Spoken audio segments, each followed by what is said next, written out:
Alrighty. Today I don't feel like doing anything. Okay, what kind of man wears a snuggie? You do.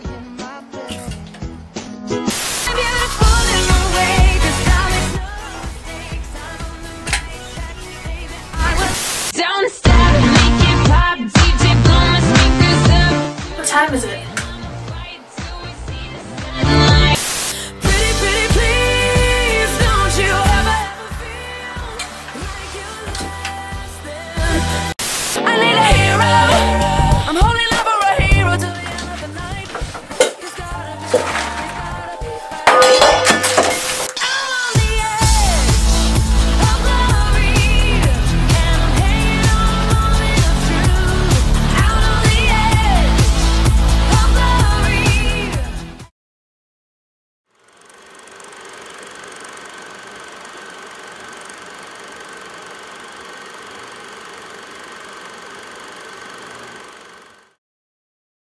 Welcome to another edition of What's That Movie. I am your host, Norman McGuire, and I'm here with my lovely and talented co-host, Kayla Marie Albert, who's wearing sunglasses inside.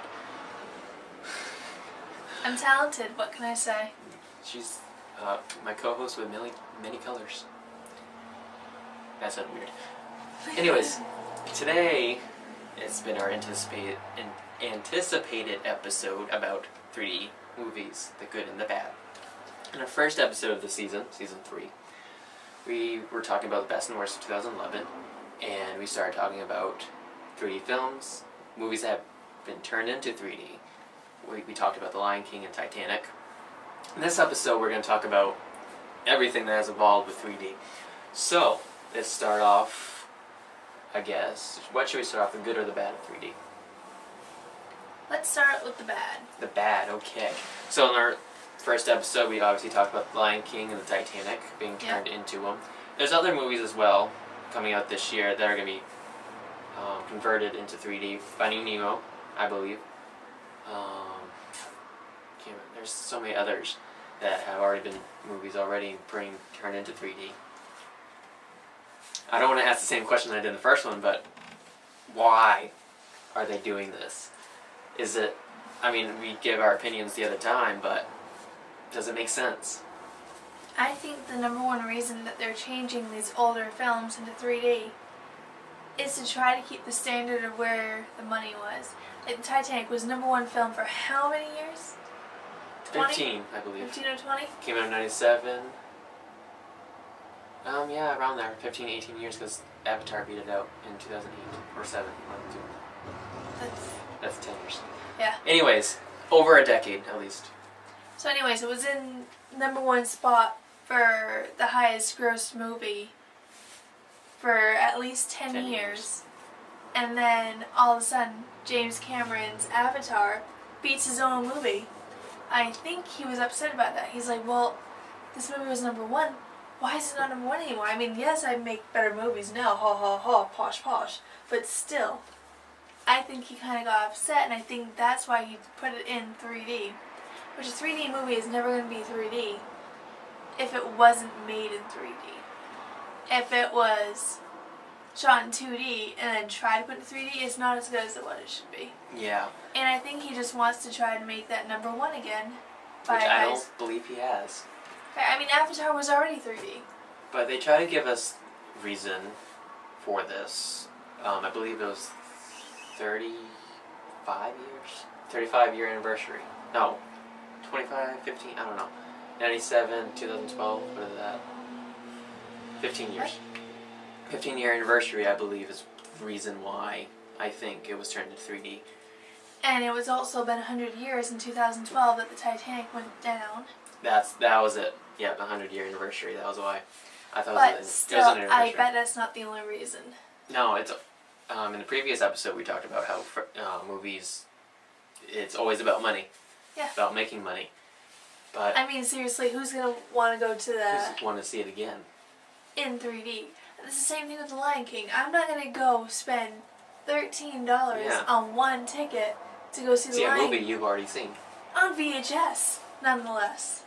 Like, it just, like, there's one thing I hate about 3D, it's so overdone.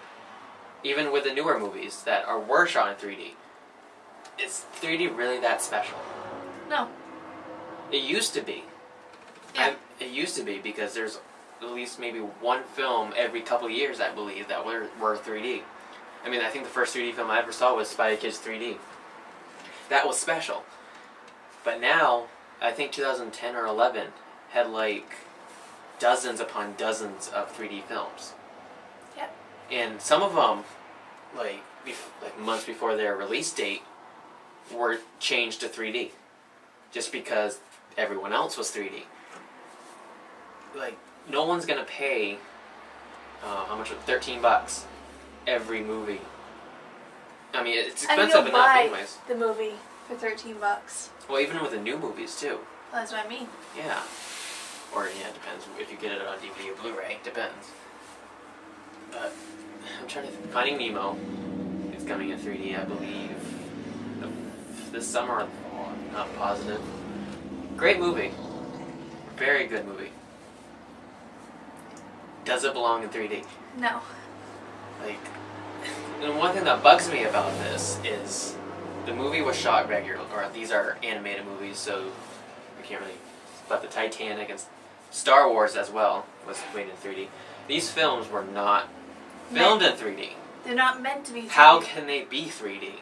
How can they be changed to 3D? Unless I know positively they must have reshot some scenes, like not obviously full body, but like maybe in the Star Wars when they had the lightsaber, maybe they had someone hold a lightsaber and they got a shot of their arm going up or something. I'm sure they did that, or it was all based on, computer animation. Mm-hmm. I'm sure they could cut and paste a lightsaber and try to make it look 3D in a computer program and paste it back in the movie. And, I don't know if there's going to be a positive light for this situation, but I said in the first episode that people who maybe didn't see Lion King and Titanic the first time around, now with this new generation, which is 3D movies, unfortunately, is today's generation of movies. So the younger audience see these movies for the first time. That doesn't benefit it at all. No. I don't think you can ever change something that was supposed to be the original. Mm-hmm. Changing Titanic, yes, okay, awesome. I get to feel the ship go down. You still feel that emotion back when it was put on VHS. I still have it on VHS. We don't have it on DVD at my house. I think I do actually. I've actually never seen the full Titanic movie. Really? It's pretty good, but now they are saying that most of the stuff that they had in that movie is wrong. Most of the information of what they thought happened, it was wrong.